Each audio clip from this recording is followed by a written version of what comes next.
Good evening, everybody. Hey guys, welcome to the channel. Welcome to tonight's live. As I'm getting set up still, because I'm not quite there. Say hello to your friends in the chat. Get to know each other. If you guys wouldn't mind hitting the like button, it really does go a long way here on the channel. And we will get started here in just a moment. We'll let some people come in. How's everybody doing today? Hopefully you guys are doing great. Hopefully you're doing a little better than what I was doing a minute ago. I did a full video, 17-minute video for you guys for tomorrow. And when I went to go review it, my voice the microphone wasn't on. So I did a whole video. Oh, and I'm like, man, for real? But I mean, it's fine. I can do it again. But Vincent even said, he was like, that was a long video. I was like, I know. I was like, ooh, that puts a damper on things. But are you having allergies staying inside? Yeah, allergies are bad over here.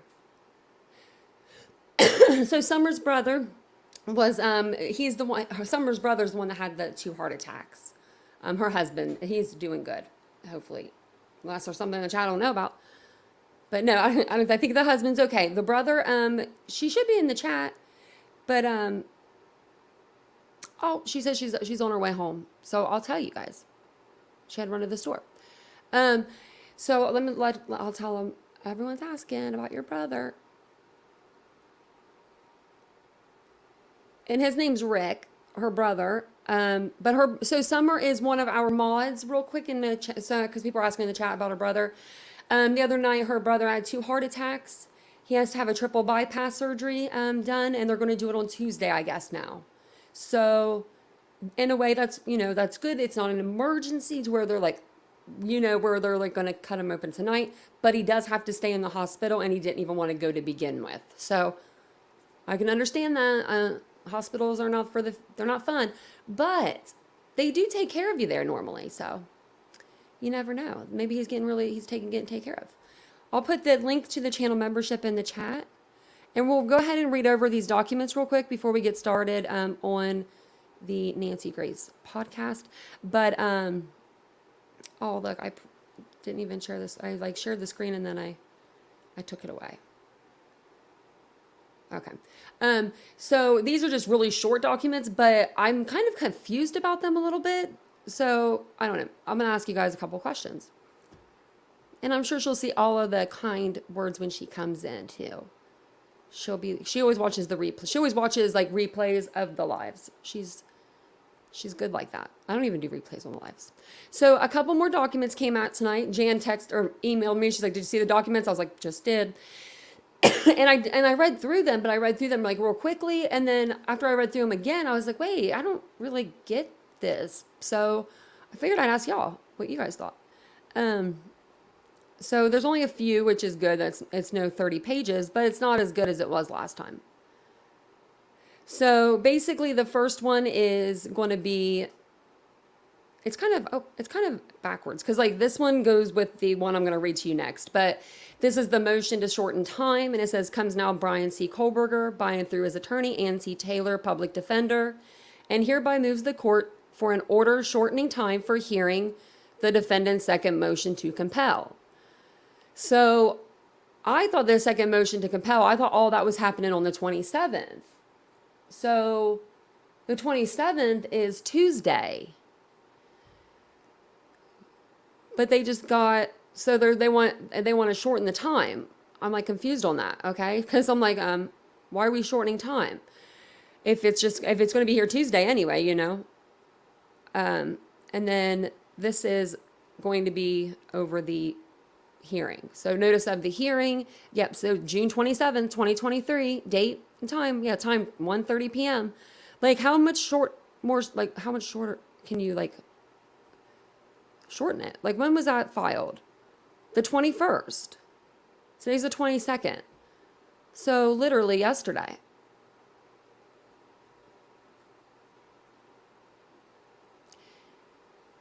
Yes, I couldn't do heart surgery.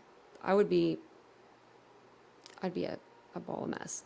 I'm just like, are they just like trying to, I don't know, are they trying to, because like, they keep asking for discovery, asking for discovery, asking for discovery. And I was thinking they keep doing that because they're just trying to be like a pain and make it look like they need it, like they need more. But in reality, they haven't even went through the stuff that the prosecution's given them. So I didn't know why they kept doing more discovery requests. That's just me anyway. But this one, it says that notice is hereby given that Brian C.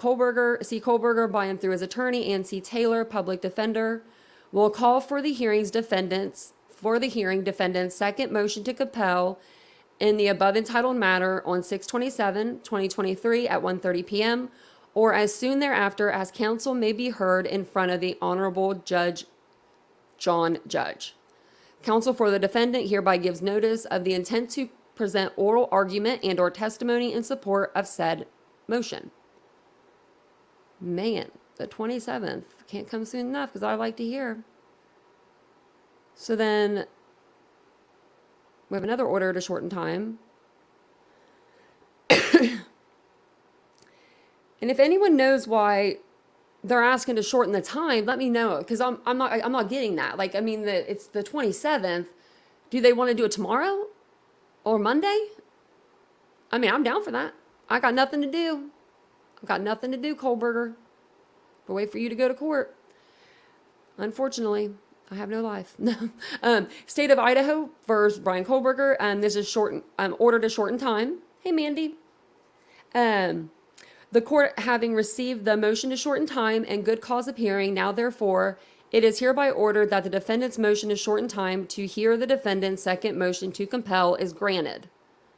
So it says, so ordered 6/21/2023. But when are we, okay, so we've got one more file, or one more document, because I'm like, so when are we going to be seeing this? Or hearing this, actually. We won't see nothing, but we could hear stuff. Jail suits BK.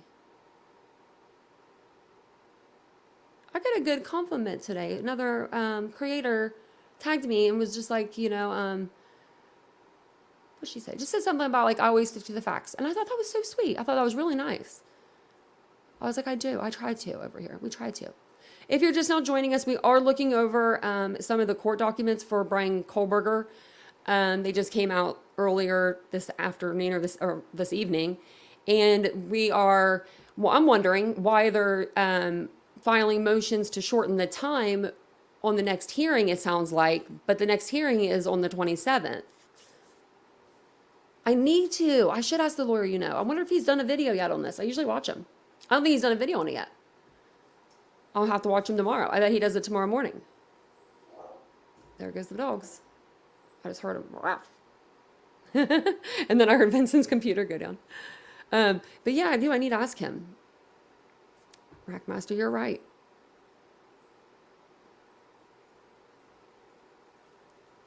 Let's see here. So this one here is it's just an order regarding the notice of hearing, Zoom. So, like some of the family members aren't able to make it to the Latah County courthouse. They are letting like Brian's family, Kaylee's, the victims. I know that Kaylee's family has been doing Zoom. And I'm sure, I know Ethan's family said they weren't going to attend the trial. I don't know if they're going to look at Zoom. But then I'm sure maybe Maddie and Xana's family is going to be doing Zoom as well. So that's what this one just says here. It says the court is mindful in limited courtroom capacity and potential travel restrictions may interfere with the victims and the defendant's family ability to observe the court proceedings in this case. Therefore, in the event they're unable or prefer not to attend the proceedings in person, the court finds it necessary. Let me zoom that in for a little bit. Oh, that was too much for you guys. To make the court proceedings available via Zoom for the victims and the defendant's immediate family members under the following restrictions.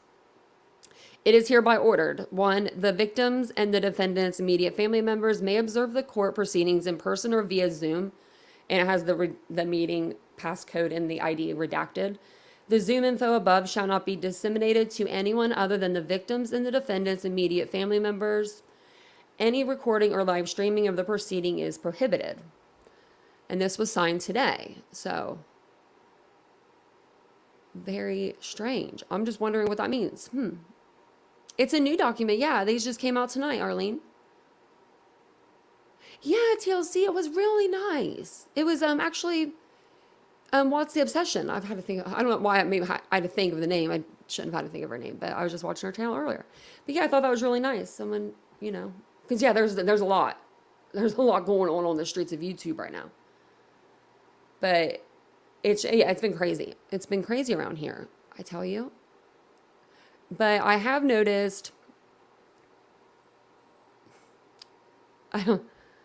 I don't even know. I don't know what I've noticed. I've just noticed a lot of stuff that's like since the new documents came out, that went over the DNA and it would be in a direct match. It seemed like for that evening, like anytime documents have come out before, everybody goes live, like everybody. And it seemed like it was like a ghost town out there. And I was like, do they not know how to read? Are they waiting for the lawyer, Because we came on and we read them that night, because when I started reading through them, I was like, what? Like I was freaking out over here. And so I switched my whole live up. But so like you kind of heard like crickets, and then now it's like you're just hearing like people saying like, well, we knew about the DNA anyway, but he left the sheath there, or someone planted the sheath there, or now they're just trying to like switch up the whole narrative again. And it's like, I don't understand why people don't understand that it's okay to be like cool with the cops. Like it's okay to be like, you guys did an awesome job. Like, I don't know. I did, Rackmaster. Did you see? Well, we did a live earlier, but someone was saying, not to like go off this, but and let me know where you guys saw that. But someone was saying that the Navy heard the ship when it imploded, the sub, and when it imploded. Oh, you're fine, Teresa. Oh, you're going to dinner with family. That sounds like fun. You love the lawyer, I do too. I think he's adorable. His wife seems really nice too. I don't know her. I just see her in like pictures and stuff, but she seems like she's a really down to earth person. Okay, so if you guys are just now joining us, sorry, I was like reading the comments for a minute. The Wall Street Journal did okay, because I'll have to look at that, because that's crazy if they heard that and they didn't. When it's like a whale noise or something like you know what I mean? Like if you're the Navy and you heard the submissile and you're like, that's not a whale. You would think you'd be calling into like submarine stations or whatever you got down in the ocean. I don't know what's down there. I don't even want to go on a cruise ship now because of that. But if you're just now joining us, we are getting ready to watch this Nancy Grace that just came out. We have not had our girl Nancy on the show. How long has it been? You want to see? I'm about to check right now because it's been a while. I don't know where Nancy's been, but she hasn't been covering Kohlberger. I think that maybe when everything was coming out about the media, like going so hard after Brian, maybe she stepped back a little bit because we haven't really heard anything from her. I was going to see if I could find it. Wow. It's been a minute. Like, the end of May. May 27th, I think. Wow. Our girl Nancy has not been, she hasn't been hanging out with us. What the heck, Nancy?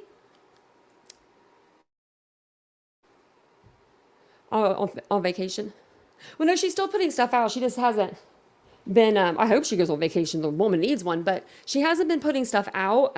She's just been, she has been putting stuff out. She just hasn't really been covering Kohlberger, which I haven't watched this yet. I was like fast forwarding through like the beginning of it. And because I wanted to see if it was brand new. Cause sometimes Nancy can be like a day or so behind, but this came out, I think yesterday or today, last night. So, she was on the ball. So we will watch this. I did pin at the top if anyone wants to come up on panel throughout watching Nancy. I don't mind at all. So we'll go ahead and watch this. Who has a new channel? I'm like, oh, who? Do you think that Bethany or Dylan had any personal issues with Kaylee Maddie, Ethan, or Xana, do you think we will see the exculpatory evidence that Bethany allegedly has? If there were Jordan exculpatory evidence, by law, like, I'm pretty sure that the prosecution has to give that. I don't think that they have to like serve it up on a silver platter, let's say, like, you know what I mean? But I think they do have to give it. I think that the defense is just trying to plant seeds of doubt when they've been doing these little like egg hunt things, like these little Easter eggs. They're like planting these little Easter eggs in people's heads, like, with them keep asking about like the discovery, the fourth request for discovery. Well, they haven't even got through the 51. They haven't got through the 51 terabytes of data. I don't think they had personal issues. I don't think they did. But and the exculpatory evidence, I hope we hear about what it is. I hope we get to the truth about whatever it is. Whether she has evidence that's exculpatory or she has evidence that's not. Like that evidence that's, was it inculpatory? Is that what, I forget. I think that's what it is. Or evidence that's nothing at all. She might not have seen anything with Bethany anyway. Now, I'm surprised they didn't call Dylan. Like, if you want, I don't know, that's so weird to me that they call, that they were calling on Bethany and stuff. They weren't even calling on like Dylan. You would think they would want to talk to Dylan. Dylan's the one who saw. Now that's the way you got to think about it. Like, okay, well, if I was a defense attorney, I would go after her eyewitness testimony. I would want to talk to old Dylan. But that would be me. I don't know. I'm not a defense attorney. Good thing. And welcome in, everybody. Thank you guys for being here with me. I appreciate that. If you guys wouldn't mind hitting that like button, we'll go ahead and get started on this Nancy Grace podcast. And you're welcome. Stuff sells stuff by the seashore. I'm not sure who did. It could have been me. It could have been Summer. It could have been Jan. It could have been Teresa. I don't know. We got a lot of people. We have people all the time that gift memberships. I love that you guys do that. That's so nice. I said a portion of her statement might be exculpatory. I think they're reaching for straws. Yeah, may be exculpatory. Yeah, but and it's like all in the wording. You know what I mean? That's why they do, and that's what they're supposed to do. I mean, they're supposed to plant seeds of doubt because they're trying to help their defendant. I mean, if Ann Taylor wasn't a good lawyer, she wouldn't be doing it. She wouldn't be filing any motions. She wouldn't be doing any of this. I think she's doing a pretty good job for what she's got to go on. I mean, I wonder now when the DNA was like, okay, when they talked about the DNA, they had to have sat there, her and Brian had to have sat there and talked about that DNA. Even if it was from a genealogical standpoint, like, oh, it was your dad's, it wasn't a direct hit, let's just say. Even though Ann Taylor in her mind knows they would do a double, that's a second test that they would do just to make sure that they got it right, would be a direct, but let's say she didn't know that. I wonder if she called Brian the other day when this stuff came out, was like when she found out that it was a direct hit, and she, like, I wonder what she said to him then. Like, dude, this is a direct hit to you. Like, I wonder what he said. I wish I could be a fly on that wall. Oh, thanks, Inspector Gadget. You used to be my favorite when I was a kid. Penny, I liked her. But I loved Inspector Gadget. I love the name, and I love that you have the little character too. It's cute. Hey, Jack. Inculpatory. Yeah, I just said, didn't I? Yeah, I was right. Okay. I read that the other day somewhere. Look at me using big words over here, guys. I'm going to be like Nancy over here. Okay, so this one's kind of long. It's 43 minutes. I'll probably stop it here and there just to pause it, But I usually don't pause it very often, so just try to hit that like button, and I won't bother you guys very much. And don't forget to turn your allowed gifts on, because we do like to gift out memberships here. We are a gifted membership kind of family. And I'm glad to have Nancy back, because I missed her, It's been a while since we've seen Nancy's on the show. You're absolutely right, Rackmaster. Yep. Will it never end with Brian Kohberger? In the last hours, we learned that Brian Kohberger, charged in the murders of 4 beautiful Idaho University students, is now trying to stop the trial. claiming the grand jury indictment is somehow defective, putting the skids on this case going forward while the families all wait for justice.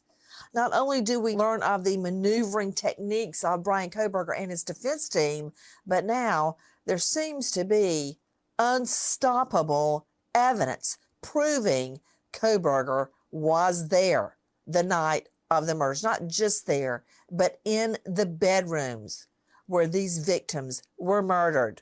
I'm Nancy Grace. This is Crime Stories. Thank you for being with us here at Fox Nation and SiriusXM 111. First of all, take a listen to our friends at Crime Online. Kohberger's attorney wants the state to provide the full record of the grand jury proceedings. Ann Taylor says She said, listen to my friends at Crime Online. This is the robot we've listened to. If you guys haven't been with the channel very long, this is the robot that we heard. We listened to the whole PCA read out by this robot. She said it was her friend. We're gonna rewind back that for a minute. It's a robot. I'm sorry, Nancy. God love her. Were murdered. I'm Nancy Grace. This is Crime Stories. Thank you for being with us here at Fox Nation and SiriusXM 111. First of all, take a listen to our friends at Crime Online.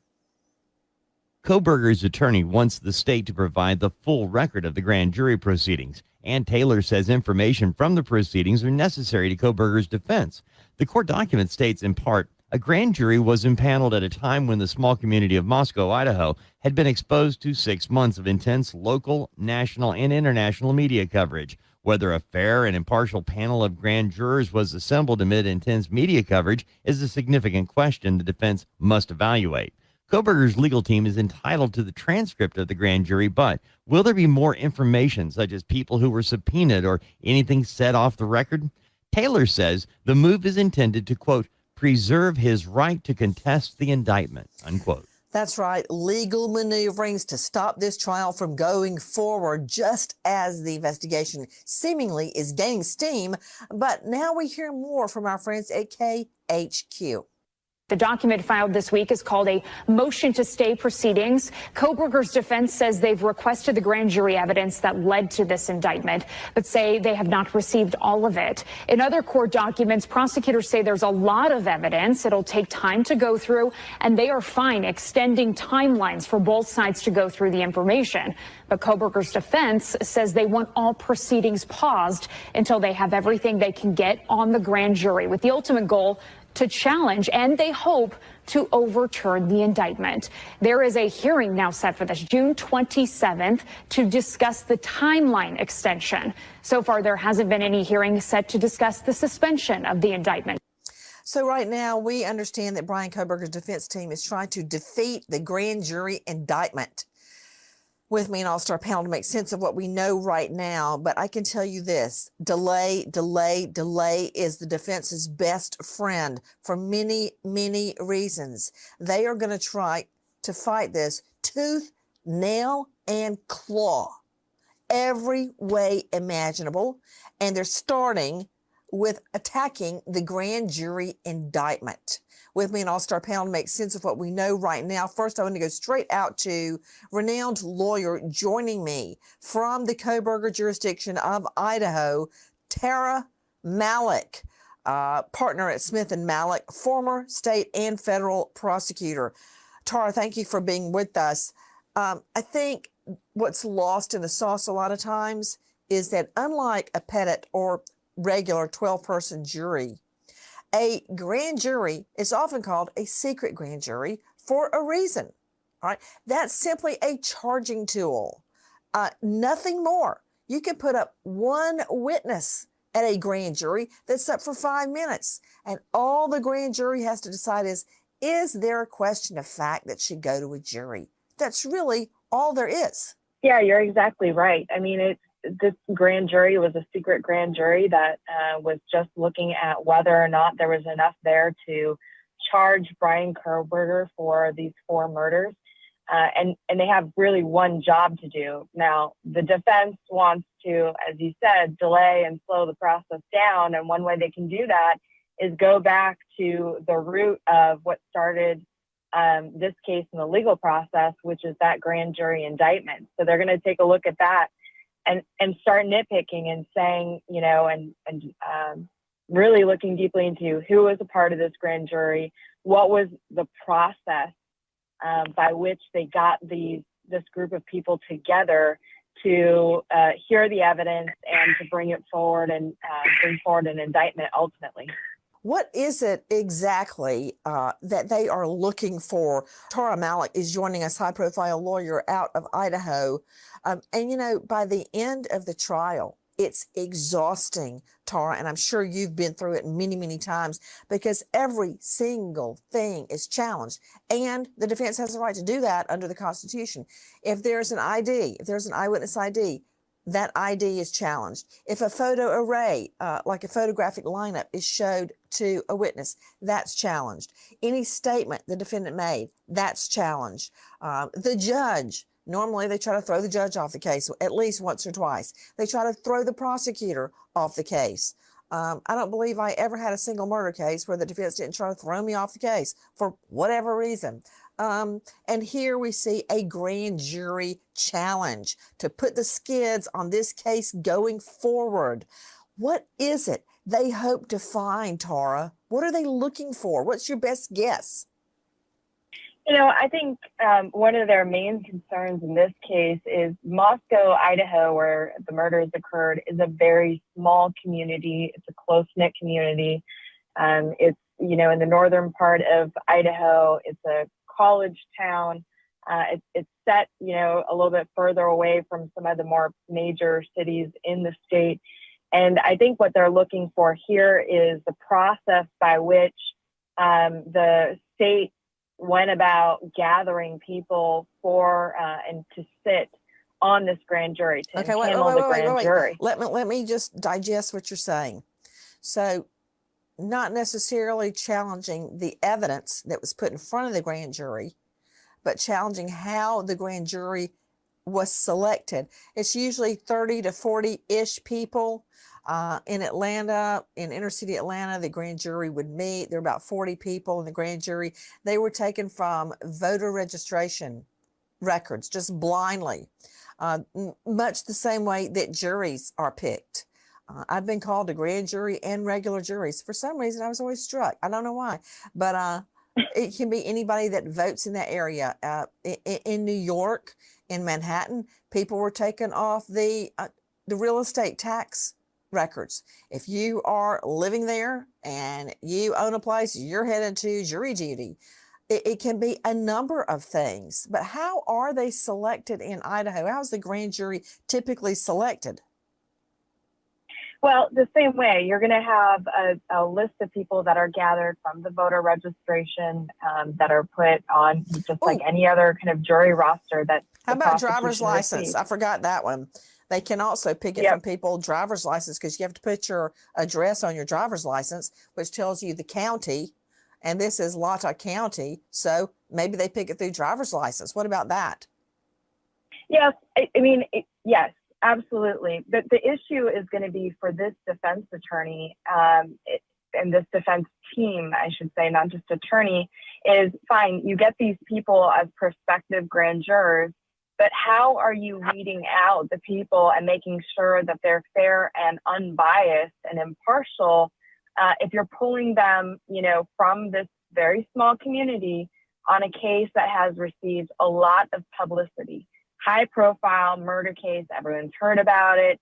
It's likely that not only have they heard about it, then that they have some sort of connection to it. They know someone who knows someone who is in the area. I mean, it is really a small community here. So, well, and also, Tara, now I'm learning that even though we had about 40 people on a grand jury in inner city Atlanta, is it true a grand jury in Idaho is made up of 16 or so? Correct. Yeah. Okay. So, you have that issue in every trial. Do you know anybody that's one of these witnesses and you read out the witness list? Or any of you connected to the prosecutor or the defense or any of the cops or anybody on the case? And invariably, there's always going to be someone that goes, oh, yeah, that's my second cousin. When did you last see them? At high school graduation? You get things like that. But that does not mean that grand juror cannot be fair and impartial, which is really the issue. So right now, this is just the beginning of many, many attacks on the state's case. And it is going to get nasty, down, and dirty by the time this thing is over. This is just a tiny preview of what's going to happen. The attack on the grand jury indictment, which means the state would have to start all over again. We're learning about this attack on the grand jury as bombshell evidence comes forward literally in the last 3 or 4 hours. Take a listen to our friends at KTVB. Court documents from the Latah County Prosecutor's Office just released say DNA from a swab of Brian Kohberger's cheek is a statistical match to DNA found on a knife sheath left behind at the crime scene. That knife sheath, according to the new documents and previously known information, was found next to the bodies of Kaylee Gonzalez and Madison Mogan, who were sleeping in the same bed the night they were killed. Prosecutors say the DNA is 5.37 octillion times more likely to be Brian Kohberger's than anybody else. Okay, wait just a minute. 5.37 octillion times more likely? What?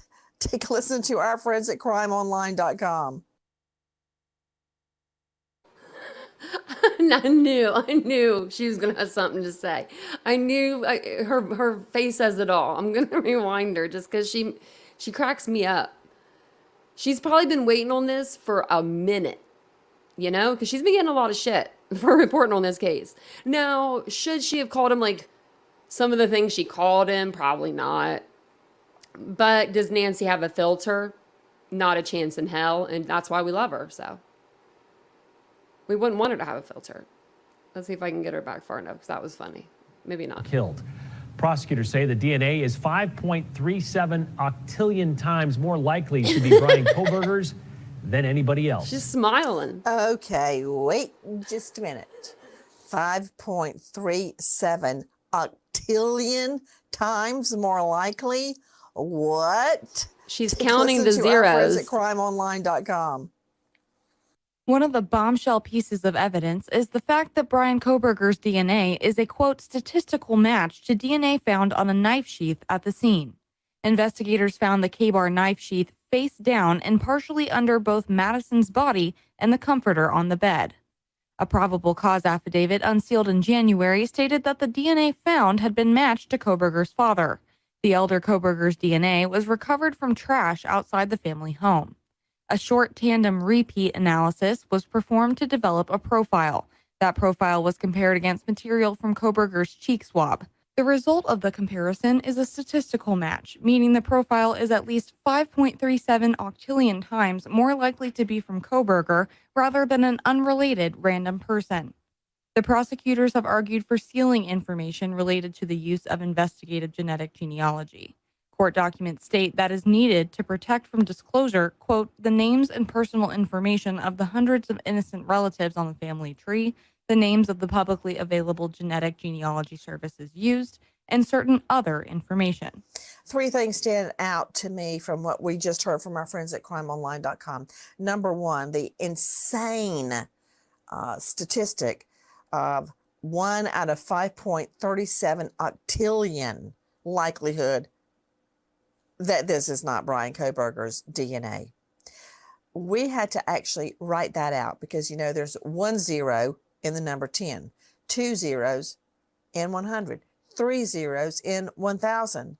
There are 27 zeros in 5.37 octillion. All right.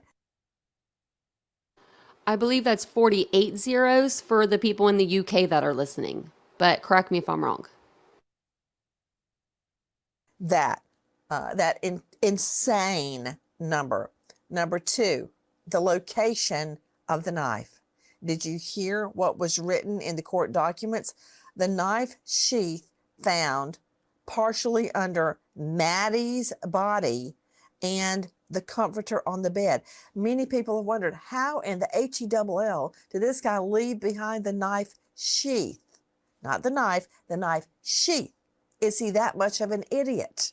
Because we know he's not an idiot. He's highly intelligent. Now we're learning it was partially hidden, Maddie must have turned over, must have moved. The knife sheath was left partially under her body in the comforter. And the third thing that jumps out at me, the prosecutors are arguing to seal the information of the so-called DNA family tree to protect relatives and distant relatives of Brian Koberger. That's what we're learning. Let me go straight out to Dr. Michelle Dupree, forensic pathologist, medical examiner, and detective, and author, literally wrote the book, Homicide Investigation Field Guide.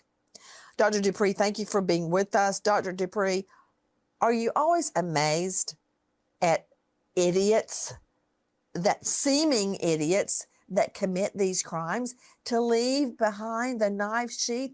And I got to tell you, when we went to Moscow and drove that route from the murder scene, this circuitous long route that could have taken him 9 minutes to get back to his apartment if he had gone the normal way, but driving through all these back roads, Dr. Dupree, it was so dark, no street lights, nothing. If an 18-wheeler met me coming the other way, I practically had to stop the car at night. It was that dark. Can you imagine, Dr. Dupree, as he's on this long, circuitous route leaving the crime scene, he goes, holy crap, where's the knife sheath? I love thinking about that. But he left it under the body. I love it when they're dumb. I absolutely love it when they're dumb. This is priceless. But it's not rare, Dr. Dupree. You've seen similar circumstances many, many times.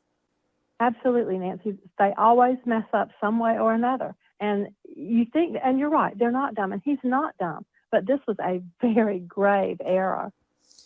I mean, I wonder when it hit him. Joining me also, Chris McDonough, guys. You know Chris McDonough, director at the Cold Case. Sorry, guys, I didn't want to interrupt it on Nancy, but if anybody knows where I can find the video that was just playing of Nancy Grace going from Moscow, Idaho to Pullman, Washington, if you guys have that, I've looked all over the internet. That is the most I've seen of it. I have seen small little clips on Facebook, but I cannot find the full video. And I know it's out there, but I need it for this weekend's live. And if not, I'm going to drive myself mad trying to find it. And then it won't be as good of a live because I won't be as prepared. So if anybody does have that, and you guys could be so kind, if you want to send it my way, my email is TitaniumBuiltBoo@gmail.com. And I'll put that in the chat here in just a moment. And I really appreciate it, guys. And sorry that I interrupted the Nancy Grace. Looks like it's Chris McDonough, though, now. Foundation, former homicide detective, has investigated over 300 homicides alone, and host of a YouTube channel, this is where I found him, called The Interview Room. Chris McDonough, don't you just love? I even love it when they're super smart, like they're always the smartest guy in the room, and they do something so stupid. Of course, we don't use the S word at our home, stupid, but I'm gonna use it for Brian Koberger, leaving the knife sheath behind. If we didn't have that knife sheath, this case would be very weak. Yeah, it's remember the old movie line, so I have a chance, Nancy? It's with when you take those numbers and you look at that's matched that now infamous knife sheet, you have to think, okay, what's going through this guy's mind during the commission of this horrific act here? And I think we all know that he is so intent, or his intensity, that during the stabbing of these victims, that this knife sheath becomes irrelevant to him at that moment. And then you are 100% right.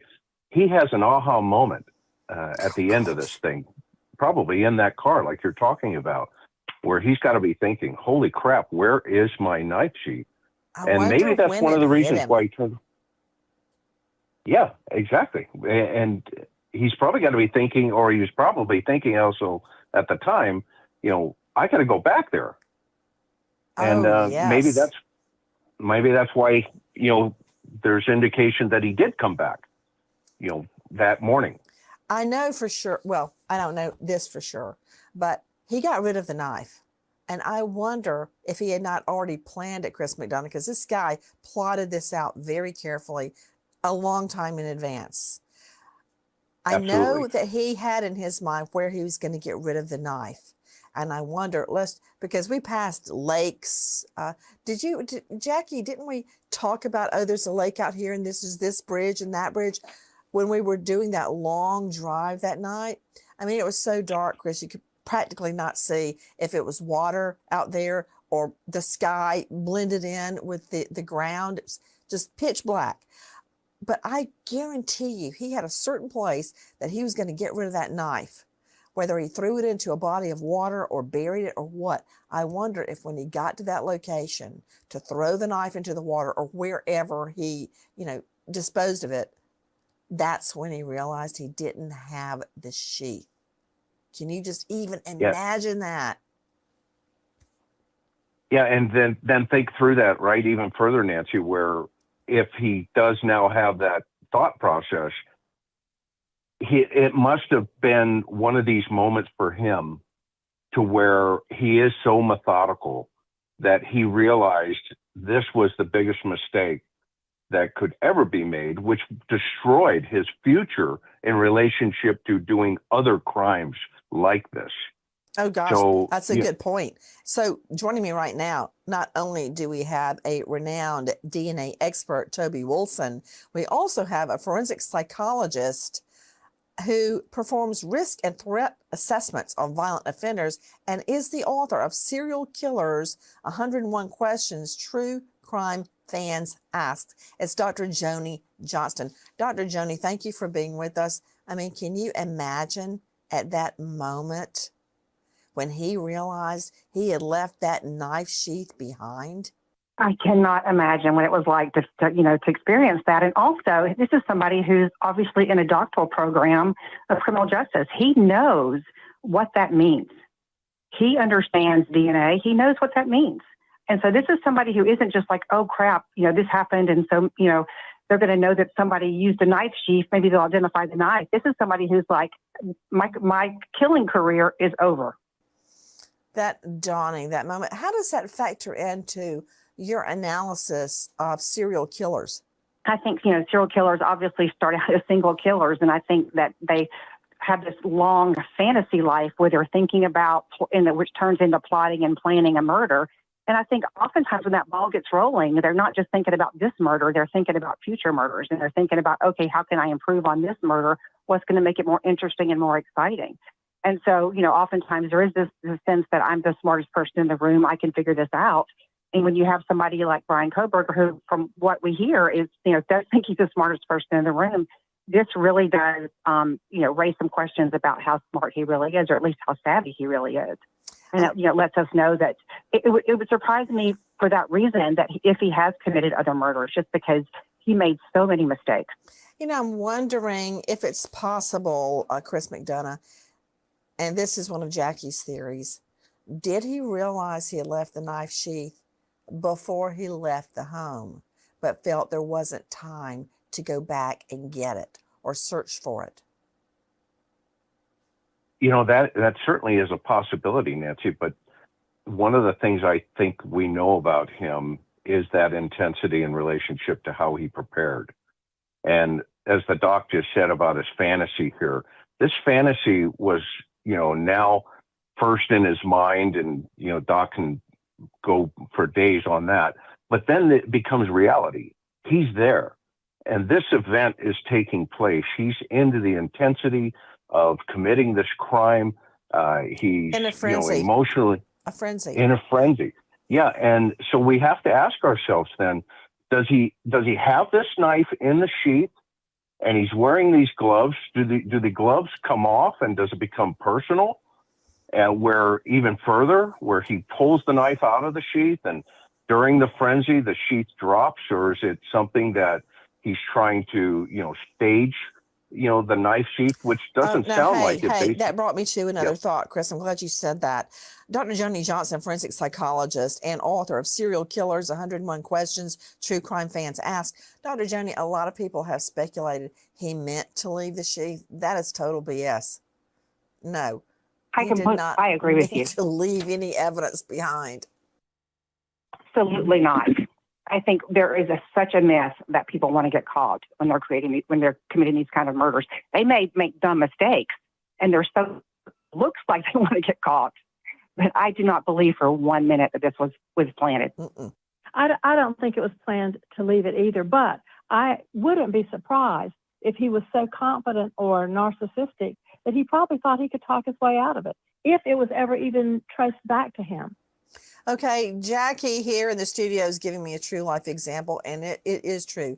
How many times have you lost the remote? I always lose my cell phone in the covers or under the comforter or the bedspread, and you're digging around to try to find it. He probably didn't see it. It was dark in that room. It was partially under Maddie's body and partially under the comforter. That said, I want to talk about deoxyribonucleic acid, DNA. Joining me, Toby Wolfen, forensic consultant specializing in DNA, serology, bloodstain, and you can find Toby at noslowforensic.com. Toby, thank you for being with us. Can you analyze this number? It's an amazing number, 5.37 octillion. And I have always had a hard time putting that in regular people talk to a jury. And I would try to say it something like this, that the chance of this not being Brian Kohberger's DNA on the murder weapon sheath is 1 out of 5.37 octillion. And I would absolutely go up to a whiteboard and write out every single zero, all 27 of them. Did she just read my mind? I literally just said that in the beginning of the live, but I was talking about something else. I said I was going to get a whiteboard, a big whiteboard, and put it behind me and write out all the zeros. Oh my Lord.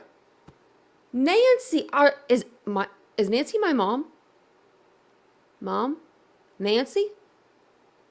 But I literally just said that in the beginning. That's why I had to pause it. Sorry, but I was like, I literally just said that in the beginning when we were talking about it. When she was talking about it, well, we talked about this before, but when she started talking about it in the beginning of the video, I said, I'm going to give me a whiteboard. Because it seems like everybody on YouTube, if you have a whiteboard, then you're legit.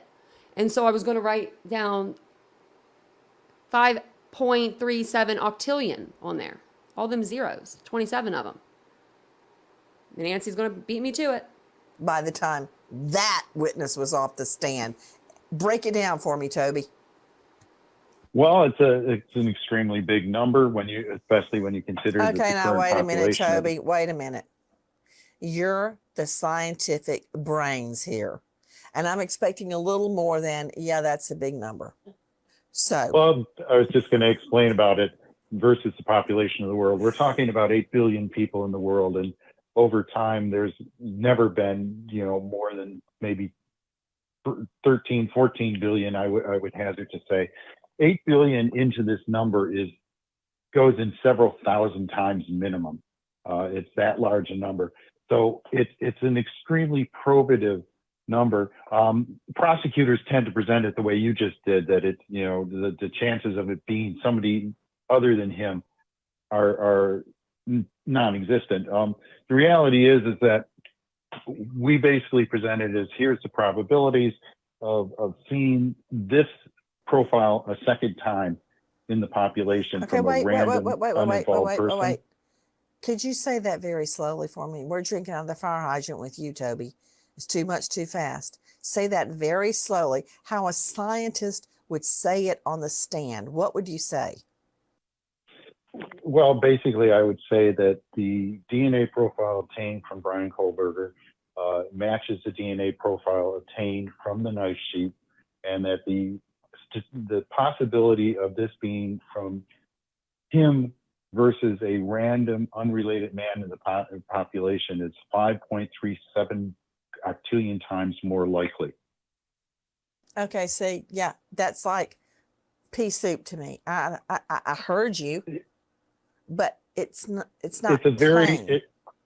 it is an extremely confusing explanation for any layperson, but it's the way that forensic biologists are taught to Is it explain correct, things. Toby? Is it correct to say the chance of that DNA on the murder scene, on the knife sheath, being anybody other than Brian Kohberger is 1 in 5.37 octillion? Is that correct? It's one way of looking at it, yes. Okay, all right. It's I'm glad I it's did not basically mislead all saying those juries. Okay, because that's what I said. It's basically saying that it's him, but we don't in forensic biology ever say that it's absolutely them, because we know statistically there's always that chance. And granted, it's a ridiculous thought in something with a number like this, that there's another person out there that matches.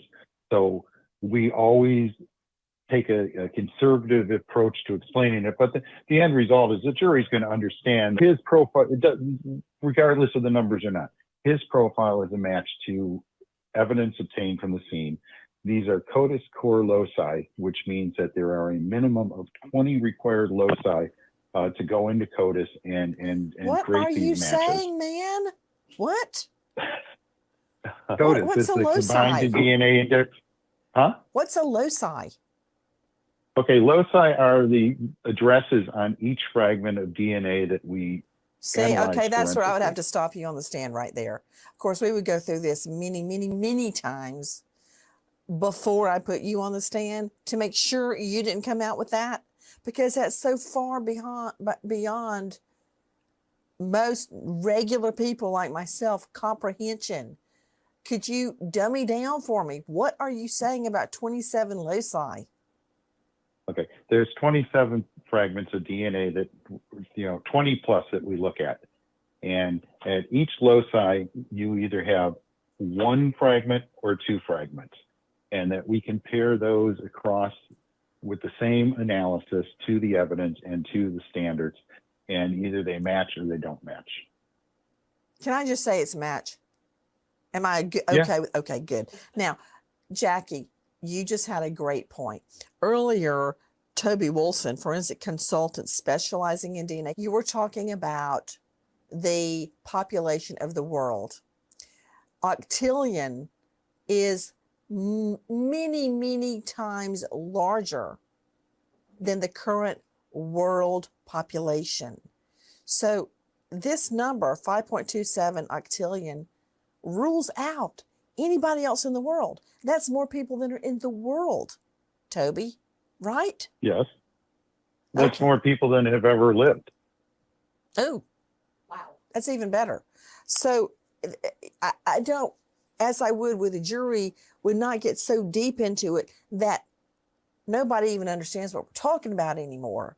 And I actually think that was, anybody can jump in with this, please, was one of the problems that happened with the Top Mom Casey Anthony prosecution, dealing with the air in Top Mom's trunk. Do you remember that? The air samples in her trunk actually revealed that a dead body had been in there. Like, let's just say if you cook, what's something that smells really good, Jackie? Just say chili.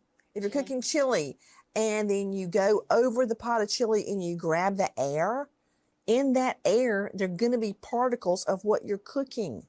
That's an air sample, right? All right. They've taken them for years and years and years in our country to test the air quality under the Clean Air Act. That's what that is. But it got so confusing trying to explain it in scientific terms that nobody understood. It got lost in the sauce. And I don't want that to happen with this DNA of Brian Kohberger's.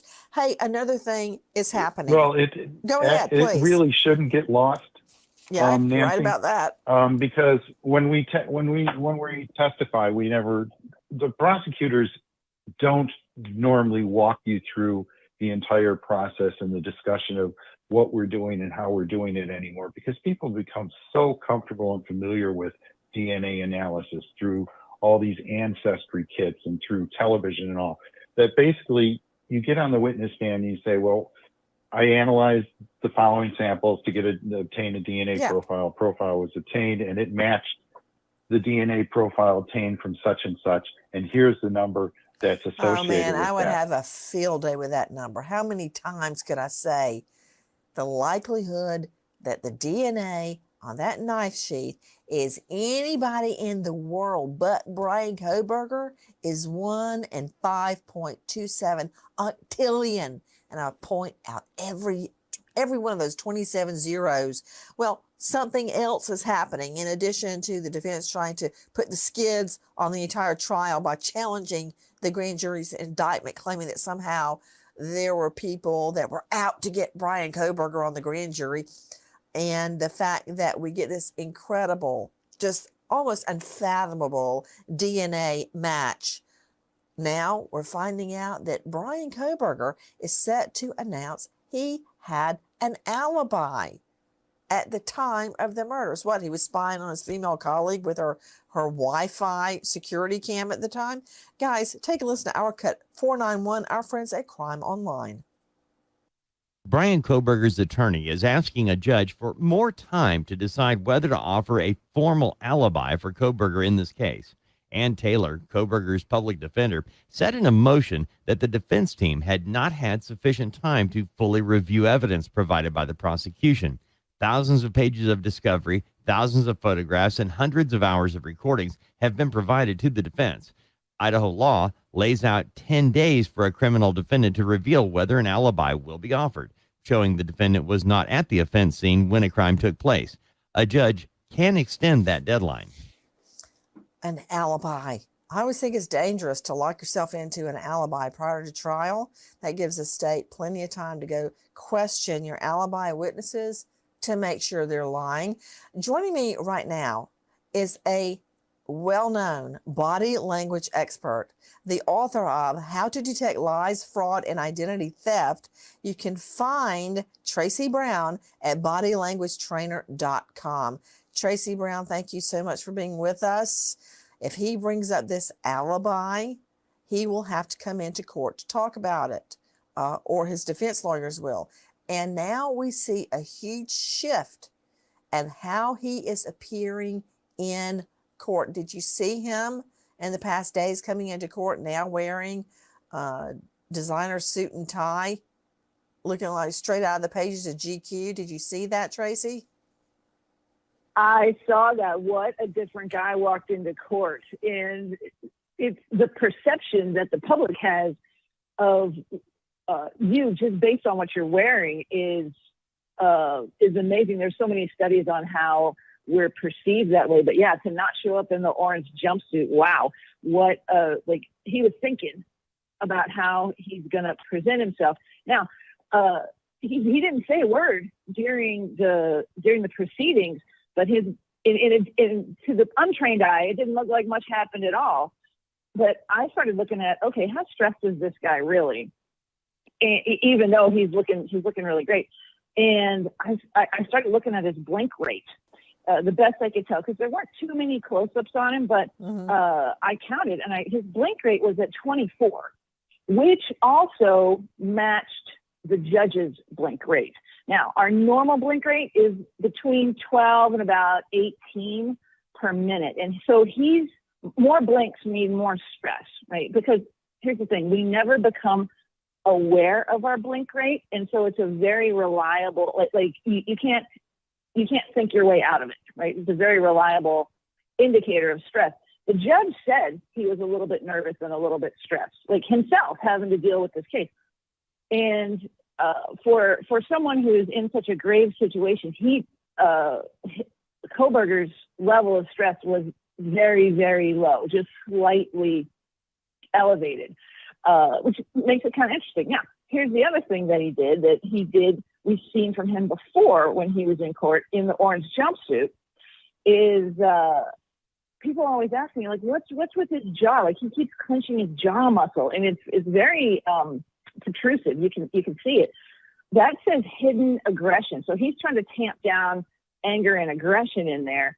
And it's almost to the point that it's an adapter or a pacifier, like almost that he's trying to let off some stress in there, but he's barely stressed at all. So this is how we see it come out. So pretty interesting. Then here's what he did. He did this 3 times. He to his team of attorneys, whoever was around him, he'd look at him and do a really quick fake smile. And we knew it was fake for a couple reasons. One is that the smile just stops and it doesn't fade out, right? So you got 2 ways a smile can end. One is that you stop it, meaning you're thinking about it. And the other is that it fades, meaning like the half-life of the chemicals that created that genuine happiness slowly fade out, 3 to 5 seconds. So they call this a Pan Am smile. And we see it when someone has put themselves subservient to someone else, like just like a stewardess would, like back in the 60s, like a Pan Am smile when they're serving you a drink. So we saw him trying to put on a good face, yet. Okay, that is not a Pan Am smile. Look at that smile. That is not. I'm sorry, but she's got me laughing because. Okay, I gotta turn my camera on. I've worked in the serving industry and in like the hospitality industry my whole life, pretty much, up until a few. No, I still do. I'm a boutique owner. I'm still in hospital. I'm still in customer service. That is not a, I'm bringing you a drink. Here is your drink, ma'am or sir. Like, that's what you would do. That, you're not getting a tip if you're looking like that. Like, I'm not trying to make fun of Brian Kohlberger and a smile or nothing either. Because, I mean, you know the kid can smile, right? This is like, I don't know what he's doing here, but it's like maybe he didn't want to smile, so he's trying to like keep his lips tight. I'm not sure. I'm not a body language expert, but this is not, can I get you a pillow or a thing of peanuts on like an airplane? Now when I can't even get on an airplane now. Can't even get on an airplane. Oh my Lord. Pan Am smile. Look at that. All these signs of stress and anger are leaking out there. So he's not as calm and cool as what he's trying to put on in that GQ suit look, but not definitely to the level that we'd see someone who's actually concerned about their future. You know, the look that he sported in court was very different. Many outlets refer to it as a smirk in the courtroom. With me, high-profile lawyer out of the Kohlberger jurisdiction of Idaho, Tara Malik. Tara, it brings to mind, for instance, the Menendez brothers, how the defense lawyer had them dressed up like preppy college students in court, which is hardly what they looked like the night that they murdered their mother and father. Or Top Mom Casey Anthony, how she would look so demure in court. And then in my mind, I don't know that the jury saw this, the photos of her in a mini dress and a push-up bra on a stripper pole a few weeks before, while her daughter, Kelly Anthony, was, quote, missing, i.e. murdered. What we're seeing in court now is very, very different than the figure that was described by the surviving roommate, Dylan Mortensen, a guy menacing demeanor, all dressed in black with the bushy eyebrows, there at the murder scene the night of the murders. Very different appearance. What's happening, Tara? Yeah, I mean, I think part of the defense's job here is going to be rehabbing his image. You know, we're all very familiar with him in the orange jumpsuit, kind of the cold stare forward, not showing a lot of emotion. So, you know, Nancy, you know, when you're presenting a case to jurors in front of a jury, they're going to be watching his every move from the minute he walks in that door of the courtroom to the minute he walks out. Every break, every gesture, his clothing will be judged. So, you know, the defense has a really big hill to climb here, and to kind of distance themselves from what, you know, how he's been portrayed so far in the media and what we're used to seeing. You know, they're going to clean him up. They're going to make him look, you know, like a straight-laced, law-abiding citizen, someone who is a student, PhD student, and trying to distance away from this image of him as, this incarcerated alleged murderer instead. So putting him in a suit is part of that process of showing him in a different light. Now, does it work? Not really. I don't think so, but especially in a case like this with so much publicity, but they've got to make those efforts as well. That is part of their job. Dave Mack with us, crimeonline.com investigative reporter. Dave, a hearing has been set down for the 27th. Is that for the challenge on the grand jury indictment, or is that related to them putting forth an alibi? And also, we're still waiting for the prosecution to announce whether they're going to seek the death penalty. Actually, Nancy, the hearing that's coming up is going to deal with several of the things you just mentioned. The judge has yet to rule and said he will rule in the future on what he's going to grant in terms of the grand jury. The argument has been that the defense is claiming that they haven't gotten everything they were supposed to have gotten from the prosecution. They need that so that they can craft an alibi. And without all that documentation, they are not going to come up with one. Oh, so I love what you just said. They're going to try to craft an alibi, create an alibi. Yeah, you know what? You're so right about that. So we're going to be back in court on the 27th. Is that right, Dave Mack? That's exactly right. I think the alibi this is Toby Wilson. The alibi I think you're going to see in this case now is going to be kind of like in the OJ case, that the evidence was planted and that he wasn't there, unless they find more DNA either on him that connects him to the crime scene or him at the crime scene other than this knife sheath. The argument's going to be for the defense that the real killer had his knife and left it there, and it's going to be just like the gloves in the OJ case, that they were planted to make him look guilty. And there's going to be all sorts of challenges on the DNA because it was wrapped underneath one victim's body and the comforter. And somehow they may try to use that comforter as a transfer of the DNA. How they're going to do that, I don't know. But they're going to try it all. As I told you earlier, this case will be contested and fought tooth, nail, and claw. We wait as justice unfolds with one eye on the courtroom. Goodbye, friend. She said with one eye on the courtroom. Listen to her making a pun at me. I'm just kidding. Just JKing. I love Nancy. She is spicy. She's very spicy. I think you either love her or you hate her. I don't know. I don't think there's any in-betweens with her. I started watching Nancy. I've said this a million times, but I started watching her when I was really young. Before she had children young. My dad always watched the news. He was always into true crime. I remember the OJ case being on as a kid. I was 9 when that was going on. And I remember my dad sitting on the couch.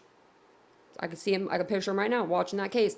And Nancy would, my mom said, she used to say she hated Nancy. She's like, I hate Nancy Grace. And I didn't care either way because I was a kid. But when I got older, she ended up having she has 2 kids, twins. And then my mom started liking her. And so then I started watching her and paying attention. And then now I'm just like, I love Nancy. Nancy's always got the coolest coffee cups too. She has one that says, I love manatees, and I want it so bad. You hate Nancy. You either love her or you hate her. She does that. She has her moments. Sourdough bread, yeah, it tastes good. I think Avery. Didn't have a time limit. So they do have a time limit on seeking the death penalty. And that was a question I was going to ask you guys too. So, because we need a lawyer in the group. I have a friend that's a lawyer, but we're not friends really anymore. We went to school together. So, you know what I mean? I need to reach out to him. But what was I going to ask? There was a question. Okay, so if they are going to stay the proceedings, if they're going to put a stay on everything for the defense to have more time with the evidence, does that mean it stays like this? The death penalty will everything stops, or do they still have to seek the death penalty?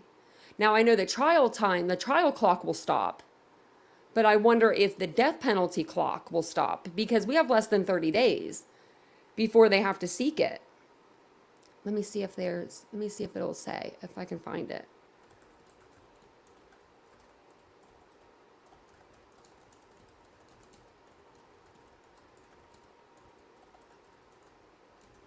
I don't know why I made this so long.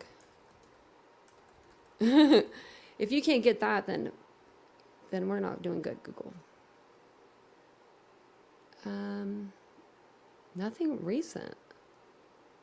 I know that. Okay, it says on June 2nd, fewer than 60 days. I mean, it's coming up. Where is Teresa when you need numbers? Where's that lady at? Where's Teresa? She's praying. She's eating dinner with her family. She's fine. But she always has the countdown. She had it yesterday. If they don't push the trial back, it was like 171 days or something. Sometimes she can be a little rude. Yeah. There was a couple episodes actually during the Idaho 4, since the Idaho 4 case came out, that I didn't even bring forward because I was just like, dang, Nancy. But, you know, we love her around here. When we hit 10,000 Titans, we plan on getting a Nancy Grace cardboard cutout to put back here. Or we could just skip the 10,000 subscribers and just get me like all the way to 100,000 and we'll just put the plaque back there. Just kidding. We'll have to get Nancy first. Who can do math? Not me. I don't do math. Vincent does around here. The limit does not exist. Okay. Sean, I love, because I'm wondering, like, because I know they had like 60 days, but then did it stop? Like it just stops? Man, you know, my earrings are messed up.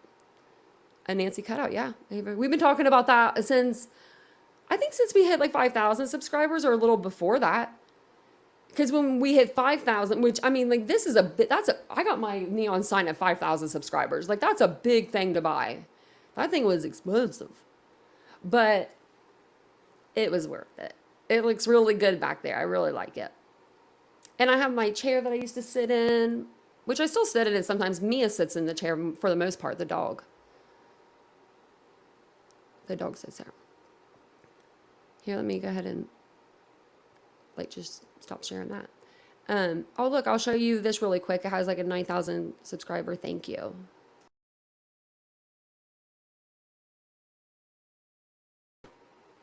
Isn't that cute? I made that. 1 + 1 = 3. Yeah, no, Sarah, I'm the same. I'm like, so when in high school, I remember my high school math teacher. I'll never forget him. He smoked. You could tell he smoked a lot of marijuana. He wore like hemp to school every damn day, bracelets and all of it. And I remember him telling us on like the first day, do not miss class. Like if you miss a day, it's going to set you back, and then it's hard to catch up again. And I should have taken his advice. I wish I would have. Now that, you know, I'm 37. 36, 37, 37, damn. Yes, Mo, you're so right. Nancy is the greatest. How much was the neon sign? This one, I think 300, 500. So we got the sign, which was, I think 300 or 500, but then we got the camera, because my light with my, so I had a webcam, and then Vincent bought me this brand new webcam that was like even nicer. But when we hooked it up to the light, you could see it almost like pulsating. Like it looked like a party in here. It looked like we was bumping. So it was something with the webcam. I needed a better camera. So Vincent got me a new camera, which was so nice. Like you can, I don't know, you can do all this stuff on, I don't know, you can do all this stuff on this camera. Oops, sorry. But I've never messed with it because it's on a really nice big stand. And if I touch it, it'll mess the settings up. So I haven't learned how to use it yet. But yeah, so I got that. I love that sign. It's so nice. And then there's no wire like hanging from the wall, because our dude over here, he can drill a hole and put something through there. I love that. He showed me that he could do that. Because we have like our telephone cord in our living room is kind of big because it has to be, and I just hate that cord. So he made sure this one was looking nice. I know we're getting pretty big over here. We're getting people over here, and I love it. Which we've always had like people, but we're getting more. And I love the diversity. You know, I love the difference of opinions. I do. I love the difference of opinions. Even if we don't agree, we can agree to disagree. Most of us always can agree to disagree at the end of the time too. Yeah, he didn't get the death penalty. Thank you, Mo. Visuals are good. Thank you. You're 37 too, Gwen? I didn't know that. Aw. Well, I know Summer's younger than me. And then I figured everybody else was a little bit older than me. You know, because I don't know. I should look at the analytics. We're getting our guys subscribers up. Yay, guys, for hanging out with us, girls. You guys are the true MVPs. I can't even say it. And speaking of guys, is Steve in here? Is he listening? Because I need to email him. I can't forget to email him. I think he's going to help me with a song.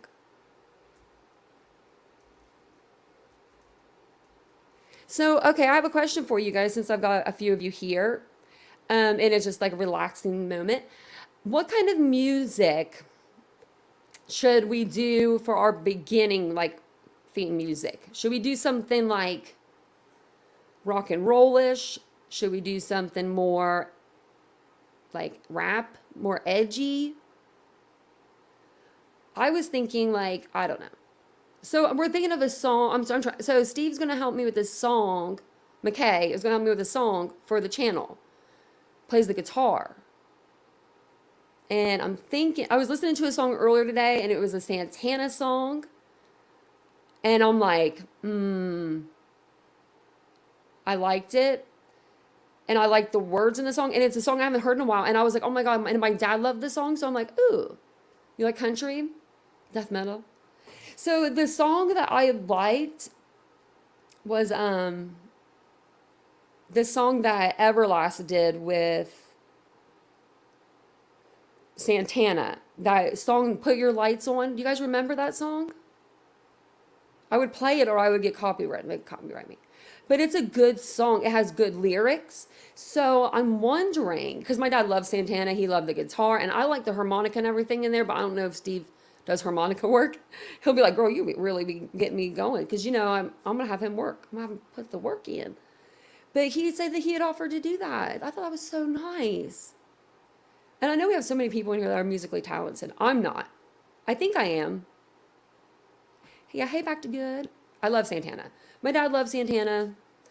I liked Matchbox 20, and they did a song with Santana. Well, Rob Thomas did, and then that's how my dad kind of jumped on the Santana train. He kind of went, because those, you know, and then he played the guitar, so he liked to play the guitar to it. Yeah, I'm trying to think of something. It's a nice song. Yeah, I know. I like the words in it. I'm just like, but, and I like the beat. Sing as a song, Tanya. Hey, I've done that before, Mystic. Something scary like Halloween. Ooh, okay. Something scary. Maybe I'll just tell him to be creative. Jaws theme. Really? You saw them live? They still do live? I didn't know that. Back to good.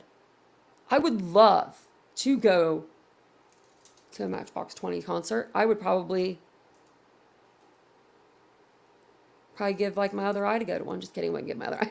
No, but I really would. I really would like to see that. Evil Ways. Is that a song? So I loved Matchbox 20 when I was younger, a teenager, and then my dad liked it because I liked it. My dad was one of those people, if I like something, he was 100, he was like the best hype man. Actually, now that I think about it, oh, that's going to make me cry. Now that I think about it, like he was the best hype man. Anytime I want, like, other than Vincent, like if I wanted to do something, he was right with me. Like, let's do it. I remember like stupid stuff, like when Red Bull came out. And I was like, Dad, everybody's drinking Red Bull. I don't even know when don't ask this year, that year, because it was a long time ago, early 2000s. And I remember him taking me to the gas station just so we could both get one. And we drank it. And he was like, oh my God, I feel like I'm on crack. And he was like freaking out because he didn't drink any soda at all. And I mean, like I would drink like soda here and there with soda, like, you know, drinks. So like soda, I would drink sugar anyway, but he never drank sugar. So, or like when I liked rap music, he got into rap music. He couldn't sing it. He sang it all wrong, but we loved him for it. Kind of like me when I sing good, everybody else not so much. Yeah, I'm not the best. I sing in the shower though. Yeah, like when I was a teenager, and then my dad, like, that's when I would listen to him too, Gwen, and my dad pretty much took the, oh, Santana voice. Oh, okay. Let me see. I'll have to listen to that. I bet I know it if I hear it. But, yeah, no, it is good memories. Like, so you know the song, I don't know if you guys will know it. I'll tell you this funny story before I get off here, but you know the song by 50 Cent?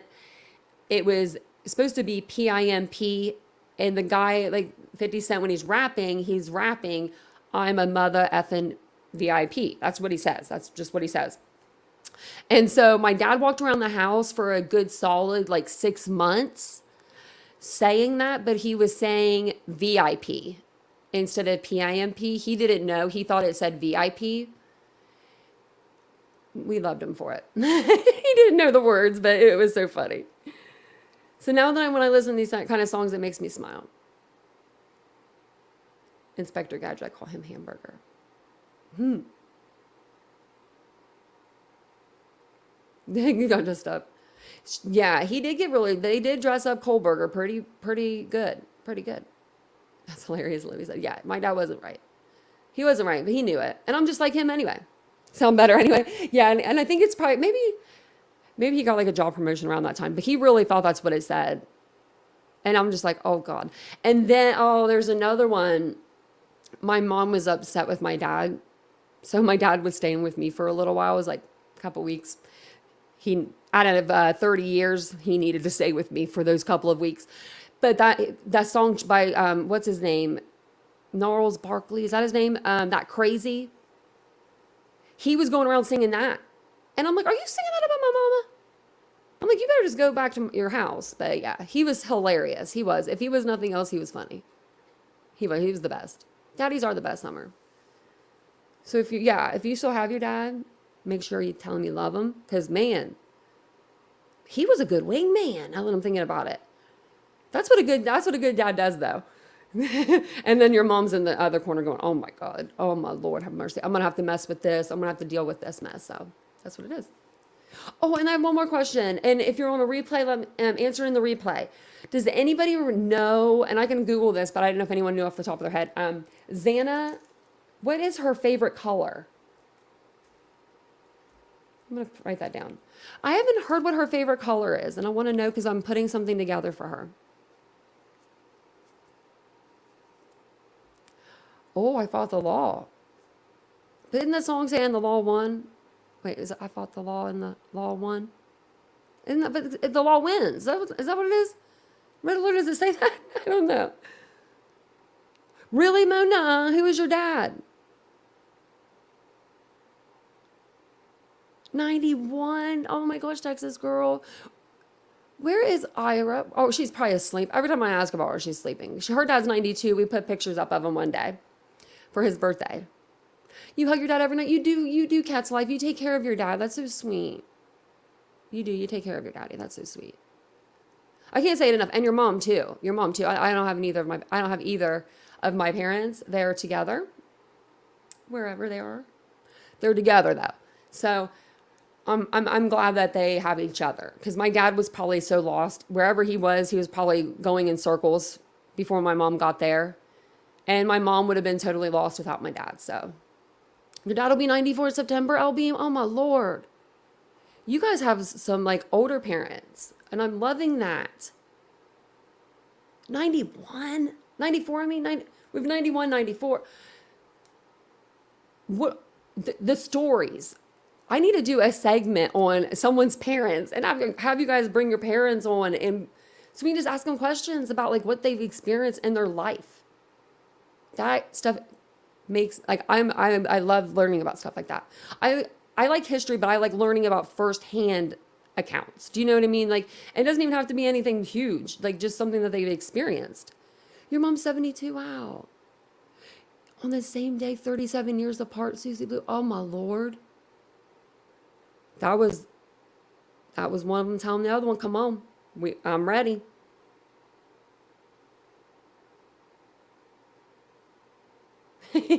how he wanted with my mom on his side, not his wife. His wife was busy fighting for things with their kids who kept, oh my gosh.